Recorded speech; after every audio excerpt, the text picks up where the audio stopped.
Objects of interest is Latvian film director Gunārs Piesis, who filmed, the only one who filmed Raiņa's play, Pūtvējiņi, or Blow the Wind. And what was interesting when I was looking around about the other film directors, of course, I found Sergej Parajanov, and this year it's his 100th birthday, and just like 5 days ago, a book came out in Latvian about, here are his film scripts, the one of the movies I will tell today as well, and also his letters from Gulag. So, I mean, this is an interesting book, so those who read in Latvian should get it. So let's. So I have chosen two, but actually I will mention even three queer film directors whom I want to analyze in the framework of camp aesthetics and archaic modernism. So when thinking about queer politics and the sensibility related to it, I especially want to highlight the films of Gunārs Piesis and Sergej Parajanov, his Latvian colleague, because of the aesthetic similarities in their movies. Both directors lived and worked in Soviet Union, and their artistic ideas were often restricted. So filming was relatively rare, with long breaks in between, and many projects were also not developed and closed. And Parajanov was subjected to repressions due to his sexual orientation, which was formulated as, and I'm quoting, a rape of a Communist Party member and the propagation of pornography, end of the quote. So when Gunārs Piesis' film, Blow the Wind, was released on screens in 1973, and Parajanov was just imprisoned in a labor camp. And 2 years later, on the other side of the Iron Curtain, the Italian film director Pier Paolo Pasolini was brutally murdered, and his mutilated body was abandoned on the outskirts of Rome, near the beach of Ostia. However, all three directors created films that we can now look as the examples of queer cinema that use a wide range of artistic devices that can be attributed to folklore, traditions, and myths. And with this paper, I would like to draw your attention to of course, to the Gunārs Piesis, whose name is not that famous as Pasolini and Parajanov, I mean in Europe and world film history, but still his films are unique and special not only in the context of Latvian, but also wider cinema contexts. So Piesis and Parajanov are also connected in their biographies. Both graduated from GIK with a 10-year gap, obtaining a film director's diploma from one of the best film schools in the world at the time. Both were students of Ukrainian film director Alexander Dovzhenko, but Parajanov was initially a student of Igor Savchenko until his death as well. And the point of contact between the two, which is considered just a coincidence, is the collaboration with the Latvian actress Vija Artmane, who during her lifetime was not only a highly praised theater actress, as you know, but also one of the Soviet cinema stars and the representative of creative intelligentsia that was involved also in politics. So she participated in two of Piesis' films, including his VGIK diploma work, Grey Willows Bloom, Kārkli pelēkie zied, that was released in 1961. And in the case of Parajanov, 4 years later, Artmane can be seen in the film samples that have survived from the unfinished project Kiev Frescoes. So it's 1965. And 6 years apart in the 90s, both directors died of lung cancer, and their last feature films being made shortly before the collapse of the Soviet Union. If Parajanov experienced international recognition but did not live until the collapse of the Soviet Union, Piesis witnessed the restoration of Latvia's independence along with the poverty and instability characteristic of the 1990s, selling antiques and homegrown vegetables to survive. If Parajanov first gained international attention at 41, Piesis gained first recognition during his student years, because in his second year, he shot a short film, Little Match Girl, Meitene ar sērkociņiem, based on the famous fairy tale by Hans Christian Andersen, and the film was screened both on television and at the 6th World Youth and Student Festival in Moscow, where it was awarded for outstanding director work with actors. So he was just a student at the time. It is significant that when Piesis was writing the script for Blow the Wind, the representative of the Artistic Council of Riga Film Studio advised him to visit Parajanov because Shadows of Forgotten Ancestors was well known to people in the industry throughout the Soviet Union, and the connection of others involved in the making this film, including the cameraman, later the director Yuli Yenko, with a so-called Ukrainian poetic school, the adaptation of literary classics and reliance on the research of folklore materials brings the poetics of the films of both Parajanov and Piesis closer. So the mentioned connections allow the two directors freedom of expression, reflecting on essential topics within the framework of the adapted literary text and ethnographic material, which would not be possible when working with the material of their time. Therefore, camp aesthetics can be understood here as a code that can be deciphered with a distance of time. According to Susan Sontag in her essay Notes on Camp, and here I'm quoting, "For no one who wholeheartedly shares in a given sensibility can analyze it. He can only, whatever his intention, exhibit it. To name a sensibility, to draw its contours, and to recount its history requires a deep sympathy modified by revulsion." So Sontag's essay, published in 1964 and in book 1966, at a time when all three directors were actively working on their films, did not include the use of folklore or ethnography for camp purposes at any point in her famous essay. So within the framework of this paper, I would like to prevent this injustice, especially on the other side of the Iron Curtain.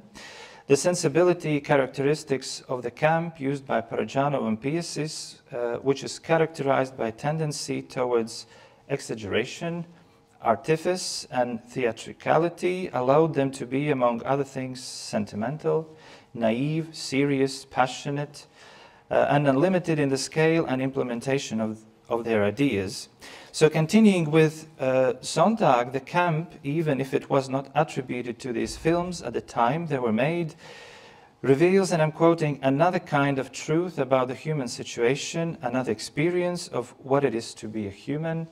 In short, another valid sensibility is being revealed." But here we should continue with other equally important questions. What does it mean to be free? What does it mean to be an artist in a repressive regime? How do we reflect on emotions and sexuality for which punishment is provided by law? Is it possible to create art in the conditions of socialist realism that is modernist, very poetic, provoking, and at the same time can be criticized as formalistic and incomprehensible to a broader audience?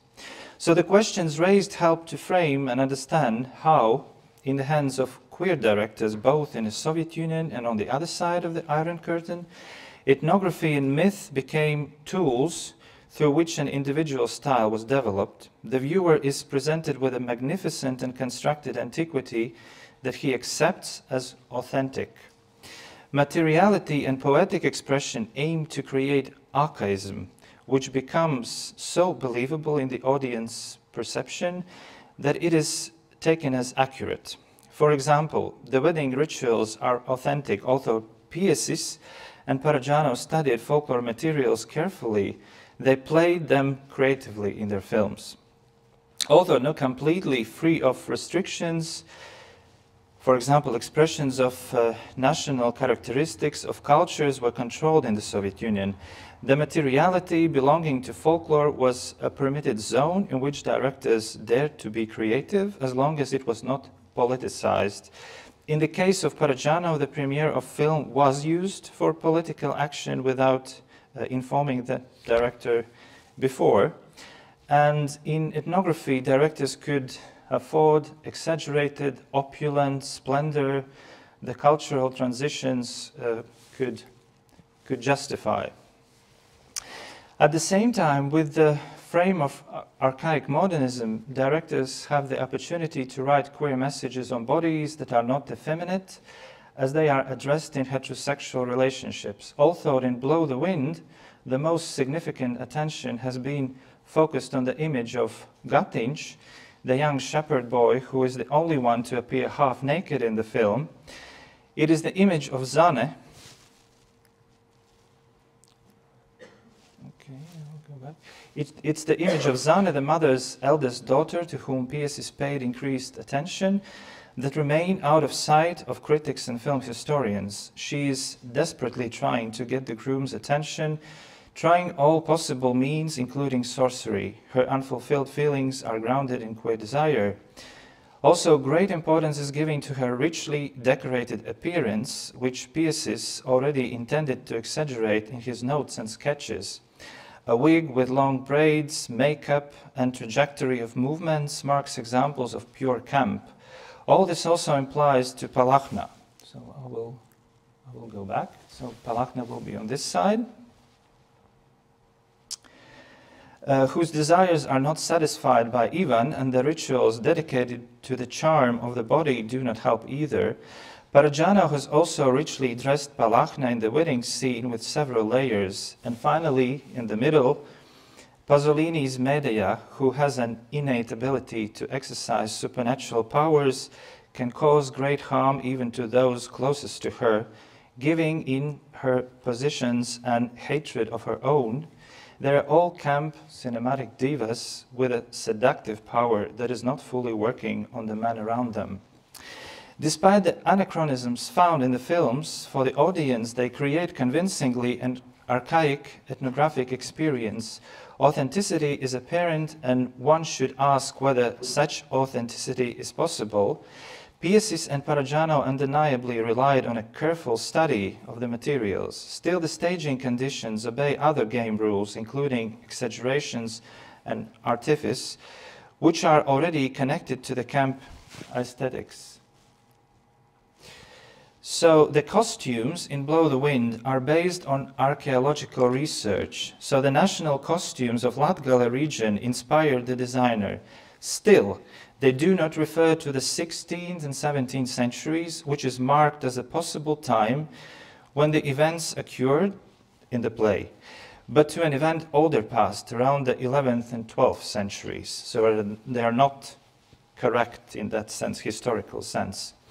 Likewise, the wedding ritual depicted in the film is staged for the film's conception, for which Piesis was criticized at the Artistic Council of Riga Film Studio, that the representatives of the ethnographic singing ensemble and the stage dance ensemble ned around the square, and the close-ups of non-professional actors do not create a believable impression. Looking closely at the wedding episodes in the film several times, I should admit that they are staged in a generalized manner and do not seem as chaotic in terms of organization as they were criticized during the making of the film, rather theatrical. Here it would be appropriate to ask how something like naturalness could be achieved if we do not have a clear idea about such a distant past. In Shadows of Forgotten Ancestors, the wedding ritual of the Hutsuls also seem authentic, but that is the effect of the film. As it turns out, Parajanov also introduced elements of his creation into the wedding procession, and they have become folklore due to the convincing artistic performances in the film. Hutsuls think that it's authentic, but it's invented by Parajanov, as it comes out. As Daniel Humphrey has also observed when conceptualizing Pasolini's films dedicated to Greek mythology, the elements of the ethnographic color also make him belong to the work of the filmmakers of the Soviet poetic school. Parajanov admired Pasolini's films and their aesthetics, so his invocation here is appropriate, as his work was an essential example of auteur cinema and an example of queer auteur cinema at the time. It should be said that Pasolini's film was filmed between Parajanov's and Piesis' films in 1969. The tempo rhythm in the films of Piesis and Parajanov is more active than in the case of Pasolini, primarily determined by the use of the music. Ivan Skalniņš, who collaborated with Piesis on several projects, composed the score before shooting the film. As the cinematographer Mārtiņš Kleins admitted, it has also significantly influenced the composition of the shots. By combining elements borrowed them from folk music with modern instrumentation, Kalniņš achieved an archaic mood with influences from the music of 20th century modernists who were also fascinated with the folk songs and rhythm patterns. The music for Parajanov's film was composed by then very young composer Miroslav Skorik, who created an instrumental suite called Hucul Triptych. In the characters of Ivan and Marička, it is easy to see similarities with Gatiņš and Barba. Likewise, Palachna lust and passion for the Molfar Jurko connects it with Zānis' attraction to Uldis. In the framework of these characters, the directors can talk about uncontrollable desire, which is condemned by society as oppressed to pure feelings. Thus, the stigma associated with same-sex desire is inscribed onto female characters. In the case of all three films, the focus is on queer desire that cannot be fulfilled. The possible solution is sought in another drive or impulse, and that is death. Symbolic motives related to sexuality and its connection with nature, Ivan picks berries for Marička, and Barba does the same with Gatiņš. Similarly, a significant meaning is given to the element of water. Marička and Barba drown in the river, and Zāne also considers drowning when Uldis refuses her. When looking at media, the distances covered by the water separates her homeland from Greece, which becomes her new home due to marriage.